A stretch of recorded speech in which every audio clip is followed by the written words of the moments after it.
வணக்கம் நேயர்களே, இன்றைக்கான குட்டி கதைக்கு நாம் போகலாம். சுவாமி விவேகானந்தர் இறை தூதர் ஆவதற்கு முன்னாடி பல ஊரில் போய் பிச்சை எடுக்கும் தொழிலை மேற்கொண்டிருந்தார். அந்த மாதிரி ஒவ்வொரு ஊராக போய் பிச்சை எடுத்துகிட்ருக்கப்ப ராஜஸ்தானுக்கு போகிறாரு. ராஜஸ்தானில் போகிறப்ப ஒரு திவான் அப்படிங்கிற ஒருத்தரை சந்திக்கிறாரு.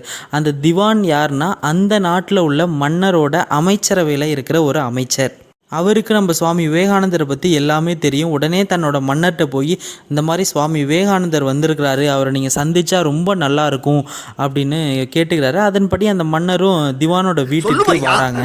மன்னர் சுவாமி விவேகானந்தரை பார்த்து, ஏன் சுவாமி நீங்கள் கல்வி எல்லாத்துலேயும் சிறந்து விளங்கியிருக்கீங்க, தெரு தெருவாக போய் பிச்சை எடுக்கிறீங்களே, உங்களுக்கு அசிங்கமாக இல்லையா அப்படின்னு கேட்குறாரு.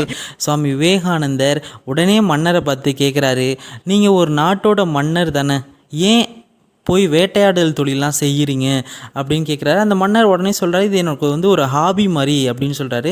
விவேகானந்தரும் அதே பதில் தான் சொல்கிறாரு, எனக்கு இது ஒரு பிடிச்சமான ஒரு தொழில், அதனால் நான் இதை பண்ணுறேன் அப்படின்னு சொல்கிறாரு. இந்த கதை உங்களுக்கு ரொம்ப பிடிச்சிருக்குன்னு நான் நினைக்கிறேன். மறக்காமல் என்னோடய சேனலை ஃபாலோ பண்ணுங்கள், ஷேர் பண்ணுங்கள்.